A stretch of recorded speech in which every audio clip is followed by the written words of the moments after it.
are certain feelings that come along with purchasing a new house. These feelings can include extreme happiness, giddiness, and excitement as a new homeowner starts to think of all the things that can be done with their home. Perhaps they will think of raising a family, or thinking about the prospect of being able to have more people over, to host parties, or even to enjoy the luxury space that they can call now home. They might even have a bit of pride, as becoming a homeowner is admittedly an accomplishment, a milestone that people yearn to achieve. As a freshman in college, and looking at the house in front of me, I thought none of these things. I cannot exactly think of a word to describe the feeling at looking at the house that gave me the creeps, except for a disorienting feeling. It looked like a fairy tale, similar to those around it. Small, modest, maybe a bit run down. However, it wasn't any of these things that made me feel disoriented. No, it was just the fact of the house seemed to have a personality. It had qualities I couldn't quite explain. Nevertheless, the house was a house. It was all I could afford. It actually had been my grandfather's, which had left me when he passed away a few years back. I didn't want to find a roommate to split the cost of an apartment instead of taking the multiple jobs to pay for an apartment for myself close to college I was attending. I decided to move into my grandfather's old house. It was a bit out of the city, but the commute was fine. It was much cheaper than the alternative. I have never really visited my grandfather at his house since he always flew down to us for visits, so I didn't really know what to expect. That's how I ended up standing in front of the house, moving boxes still in my car, and with me standing on the front step, the key clutched in my hand as I stared up at the house in front of me. Apprehension and nervousness started to seep in the longer I looked at it. I don't know what was wrong with me. I was probably being stupid, but the house just had a feeling of dread, of negative emotions around it, like an aura, if you will. You're being stupid. Grandpa didn't have issues with this house. Neither will you, I told myself. I was immersed in my own thoughts, trying to convince myself that I was being utterly ridiculous. Hey, a voice rang out behind me. I startled, nearly jumped out of my skin. As I whipped my head around to the source of the voice, I half expected some crazy old man with a cane to warn me the house was haunted, or maybe a crackhead. In Portland, you never know. To immense relief, however, I saw neither of those things. It was a boy who looked around my age, standing there on the sidewalk. He was tall, but a bit taller than me, with messy dark hair and dark blue eyes. Looking at him, I just couldn't decide if his hair was really dark brown or it was just black. He looked sheepish as I turned around. Sorry, I didn't mean to startle you. You just moved in, right? He said, motioning towards the house behind me. My heartbeat was still pounding, but I managed to swallow and nod. Oh, yeah. Well, I just got here, and yet to move in, but I still got boxes in my car, I stammered. The boy looked at the car before looking back at me with a smile. I see. Well, let me help. It'll go faster, he said, starting to move up the path that led to my house. I was slightly taken back, but I managed to compose myself as he approached. On one hand, I wasn't crazy about the idea of a complete stranger helping me move into my house, but on the other hand, he seemed harmless. It was as if it was going to take an eternity to do all this by myself. That's really kind of you. You don't have to, though. Most of the boxes are really heavy, I said as I looked at him. I'm sure I can handle it. It's what the neighbors are for, right? He said with another small smile. Confusion crossed briefly across my face as I looked at him. You're my neighbor? I asked, glancing behind him. Neighboring house to mine. Yep, that one right there, he said, pointing towards the house on the right side of mine. It looked like more loved and cared for than mine. I turned back to him, slightly more at ease, knowing that he was my neighbor and that he wasn't just some crackhead. Ah, gotcha. Well, if you seriously don't mind, I appreciate the help, I said, giving him a small smile. My own something inside is telling me to trust him, but the boy beamed. I unlocked the car and popped the trunk, walking alongside the boy. We walked over, and I really appreciate this. My name is Ethan, by the way, I said, holding my hand out. Pleasure to meet you, Ethan. I'm Avery. We spent the next while moving boxes into the house, chatting, making small talk while doing so. Talking to Avery distracted me temporarily, for the fact that as soon as I stepped in the house, the feeling I got when looking at him from the outside was amplified by 100. It was really quite cold, with a sickening sense of unease to match. Musty kind of character that the interior had. Trying to shake it off, I focused on unloading the boxes. After the last box had been put in the house, I brushed my hands off my pants, looked around, smiling slightly at Avery, who had put the final box on the kitchen counter. "Hey, I can't thank you enough for helping me out," I said, which Avery gave me a small shrug. "It was really no problem. If you ever need anything, you know where to find me," he said, returning a smile before looking around the house. "No one has lived here for a while, but it's sturdy and a great house. You need a few touch-ups, but otherwise really great. Let me know if you need help with anything," he said before looking at me. "I'll keep it in mind. The house isn't haunted or anything, is it?" I said, teasing in my voice. I expect Avery to laugh or even smile, but to my surprise, he looked a bit uncomfortable. Something I wanted to mention, he started pushing a hand through his hair. Looking at my expression, he hastily rushed to speak again. "It's not haunted, it's just there is one thing you should know. This is an old house and has some pretty weird history," he said. "It's not quite meeting my eyes. At night, you might find a yellow door in the different spots of the house. You can't open it under any circumstance. Don't touch it, don't interact with it. I can't tell you why, but please trust me. It's in your best interest," Avery said, fine looking up at me. Maybe he was a crackhead after all. A yellow door that only showed up at night? Please, I might be skeptical, but when it comes to the paranormal stuff, but this was a whole new level. Maybe this was some sort of hazing that neighbors did for new homeowners in the area. Okay, if I see it, I'll leave it alone," I said, playing alone and giving a small smile. Avery didn't return it, instead looking relieved. "Awesome, okay. Well, as long as you follow the rule, you should be all right. I actually have to run a class, but there's my number in case you need anything," he said, pulling out a piece of paper and pen from his pocket and scribbling down the number before setting it on the counter, nodding, giving him a tight smile, waving as he left the house. As soon as he was gone, I let out a breath. The creeping feeling of unease came back to me as I was left alone in the house. I spent the rest of the day unpacking and making the house a bit more like a home. The day went by, unpacking and debating whether or not to make Avery a contact in my phone.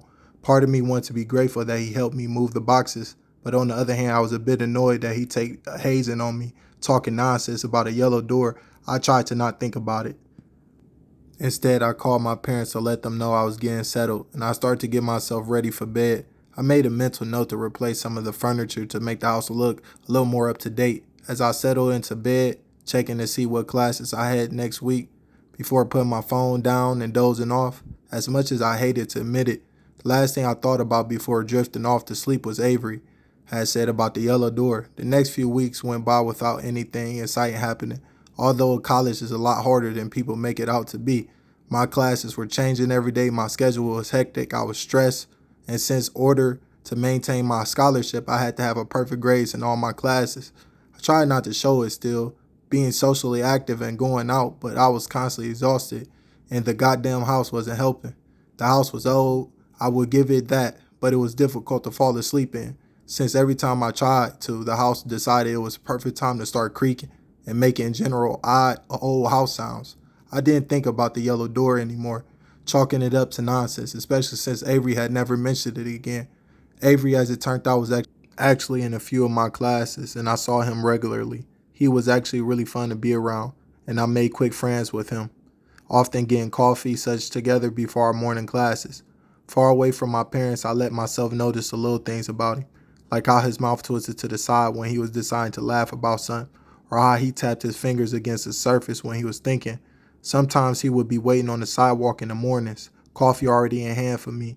When we hugged after school, sometimes he would go to my house. He never invited me to his. I had also made a small group of friends with some people in a anomaly class, which actually counted towards my science credit since it was natural science. Two of the people in our group were siblings, Ava and Liam, who had lived in Portland all their life and showed me the best places to get coffee and pizza, the necessities. There was also Lucas, who was a kind of a loudmouth and thought of himself as a great physical comedian, which really only involved making loud, absurd comments and flicking rubber bands at people. Despite this, however, he was fun to be around. With being around Avery and my new group of friends, life actually was tolerable, and though my workload hadn't decreased, it wasn't all stress all the time. Unfortunately, it didn't last long. It was a Friday, and after weeks of begging me to come over, Lucas convinced me to throw a party at my house. I had never really thrown anything here before, but Lucas helped, and by the time we were finished, it wasn't half bad. Lucas got the alcohol since he had a fake ID, and once he brought it into the house, I realized I never asked how many people were going to show up. "This a ton of booze. How many people did you invite?" I asked him. To which he shrugged nonchalantly. Don't know. A bit, but most of them probably won't show up, he said, his words careless and sure. It was already jittered and nervous, this entire prospect already having second thoughts. What if the cops showed up? What if the neighbors filed a noise complaint? Would that go on my permanent record? However, when I expressed these thoughts to Lucas, he punched me in the arm and told me to loosen up and to live a little. God, was that a bad idea? Lucas went into the kitchen and started up some things onto the station. I pulled out my phone and called someone. It was ring twice before they picked up. Ethan? Hey, Avery. We're about to start right now. I asked him, leaning against the wall, trying to sound casual. I'm going to have my last class of the day. What do you need? He replied, and I looked around the corner to make sure Lucas was still in the kitchen. Oh, I don't need anything. I was just calling to ask you a question. I was going to text, but then I decided I would call since that would be better. So things bring us to now. I should cut myself off in the middle of the ramble. God, what was wrong with me? Gotcha. Well, what was the question? Avery replied. I could hear the smile in his voice. I tried clearing my throat. Well, I'm sort of throwing a party tonight, and I was wondering if you want to come. It starts around 10, I said, leaning my head back against the wall. There was a short pause, which was enough time for me to start to become embarrassed. I mean, only if you want to. You don't have to. I started to stammer, but Avery's voice cut me off. No, sorry, I was just thinking. I'd love to come. See you at 10, he finally said, his voice soft and smiling. And the moment I was immensely glad he couldn't see the idiot smile that came across my face. 10? Yes, I'll see you later, I replied, deciding to hang up when I was still ahead. A few hours later, people started to arrive. A lot of people. Eventually, I stopped opening the door and just left it unlocked for people to come in. I had been to a few parties in high school, but nothing compared to this. I didn't really have the taste for alcohol, but Lucas had started following me around with red cups in his hand, telling me I need to live a little more. After a while of this, I finally grabbed one from his hand and drained it just to shut him up. Immediately, this was a bad idea, but it was also coming up on 11, and there was still no sign of Avery. I felt stupid and embarrassed, and not wanting to sort through my feelings right now, I decided to get another drink. More cups kept finding their way into my hands until my vision was starting to get blurry and the room developed a tilt. I had never done anything like this before. The entire night started to feel like a blur. I was doing things outside of my body, and I just had to put my hands on the counter of the kitchen to ignore the sticky spills of alcohol, overturned cartons of mixtures, and I had to clean them up later, and it frustrated me. I closed my eyes, trying to get the room to stop spinning, when I felt the hand on my arm. Ethan, a soft voice asked. I didn't turn around to know who it was. I turned anyway, being greeted by a tall, dark-haired figure with a sheepish expression. I glanced at the clock, 1:34 a.m. Hey, I said, leaning against the counter and trying to get my vision to focus. I'm so sorry I'm late. I got caught up with something I needed to be and dealt with it. I'm really sorry, he said quietly, putting his hands in his pockets. I looked at him for a moment before shaking my head and running a hand over my face. No, it's no problem, really. You just need to take care of something or whatever you need to take care of, I said, slurring my last words. At this point, I didn't even care anymore. Avery looked like he was about to say something, but as suddenly a wave of nausea washed over me, making my eyes widen for my hand to grip the counter behind me. Avery didn't miss this.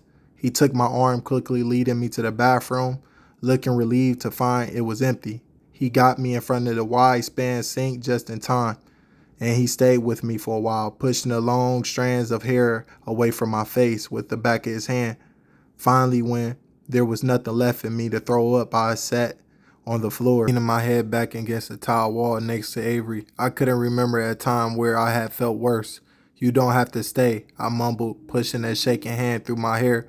My entire body was shaking, a mixture of just having thrown up and what felt like my entire body contents, and the rush of emotions that had been gnawing all night.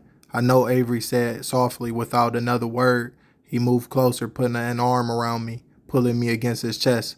I didn't move away. I was mad at Avery, though, for making me feel stupid, for making me feel like a little kid with an elementary school crush.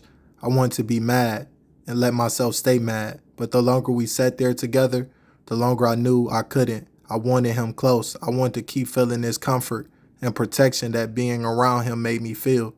Avery, I said, voice cracking slightly. Yeah, he replied, matching the soft tone that I had. "Please don't go," I said softly. I didn't say anything else because I didn't need to. The way that his arm tightened around me, the way he moved closer so that we were flush against each other, was the only answer I needed to hear, and the only answer that he understood. We sat like that for a while, until the room stopped spinning and I finally started to feel more like myself, until I started to become more aware of my surroundings, aware of Avery's arm around me, aware of the ticking clock above the door, aware of the kneading rust of exhaustion slowly creeping upon me. Sitting there against Avery, I let my eyes close. I let my body relax against his. I was so tired of being the one who felt all of these conflicting emotions, tired of being the one who had to prove himself to others. I was just tired in general. Eventually, I couldn't keep myself awake. 3:34 a.m. Ever since I was a little kid, I always remember falling asleep, even on weird places like airplanes. As a noise startled me out of my sleep, I realized that this was the first time that I had it. It took my brain a moment to register where I was. Sitting up, I realized I was in my room, which meant that someone had taken me up there. Normally, I would have been freaking out, but I was oddly calm as my brain tried to walk through the most likely situation. Probably fell asleep on Avery downstairs and he just brought me up here and made sure everyone cleared out the house. Sitting up, my mind still felt hazy and I had beginnings of a headache. But other than that, I was fine. I glanced at the clock, 3:34 a.m. It was then when I heard the breathing. I didn't have any pets, and it wasn't my breathing. Someone was in my room. My heart started to pick up speed as I set up a little slaughter, and then I looked around, carefully to make any noise. There was a figure laying down beside my bed. On the floor, a tall figure with dark hair. I let out a sigh of relief. It was just Avery. My mind worked for a second to think of why he was still here with. It hit me. I had asked him not to leave and had probably taken the request seriously, along with probably making sure that I didn't suffocate in my sleep or throw up again. He was asleep with his arm around his head, serving as a pillow. I smiled down at him, appreciating the imagination surging through me. I briefly wondered what woke me up, but the thought moved from my mind as I realized suddenly that I was really quite thirsty. My throat really feeling rough and dry. I slightly moved out of my bed as I didn't want to disturb Avery.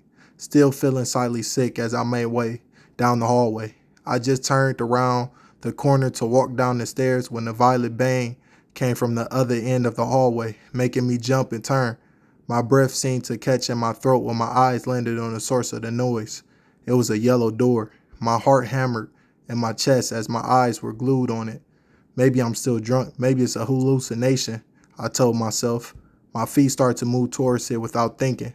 As I got closer, I could see that it had originally been a bright red door, but looked like someone had painted it over with a vibrant yellow paint. All of a sudden, the house felt very cold, very quiet as someone sucked the life out of it. Stillness was disorienting. How could I have not seen this door before? That was the only explanation. Must have missed it. I didn't hang around upstairs much. Maybe it was Avery's idea of a prank, a joke catching me off guard when he had warned me about it when the first time we met. It was only a few feet away. I pressed my hand on the doorknob. What would happen when I opened it? I jumped scared probably. Just to get over with the joke, I told myself. I twisted the knob and pushed the door open, bracing myself for some kind of practical scare. Nothing came. Instead, on the other side of the door was a room. A nagging voice told me not to go in, but curiosity had already overpowered my logic today. I stepped through, looking around. I saw was in the back of the room. Confusion washed over me. Was it possible? Turning around, I could still see the hallway and my bedroom door. My real bedroom. I turned back to look at the room I was in. I looked at the clock, 3:34 a.m. Suddenly there was yelling coming from behind me. I whipped around, seeing Avery at the other end of the hallway running towards me, calling my name, panic in his eyes and voice. A cold, high giggle erupted out of nowhere as the door between us slammed closed. Avery, Avery yelled, rushing to the door, rattling the doorknob. It wouldn't open. Ethan, I heard him yelling from the other side. I'm coming, he yelled, pounding on the door as panic seized in my chest. What actually was happening since a noise came from behind me, from the other side of the room? I turned around, my heart stopping in my chest. It was a tall black figure. Its limbs were too long, too thin, a black smeared face with white painted mouth perched on the bed. It was grinning. I wanted to scream, but my voice lodged in my throat. I could hear Avery banging on the door behind me. Suddenly the voice came out of the thing. It's speaking, but his mouth wasn't moving. Curiosity may have killed the cat.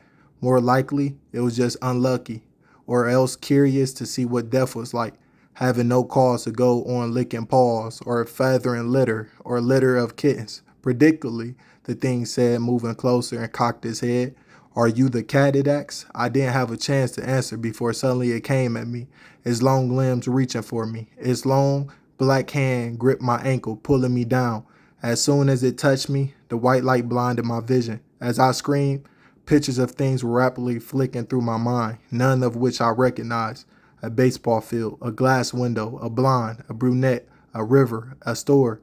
Picture after picture flipped through my mind as I could feel the thing dragging me closer, its jaws becoming unhinged, opening wider, wider, too wide to be natural. Behind me, I heard the door finally slam open, and someone had broken it down, but I had hardly noticed.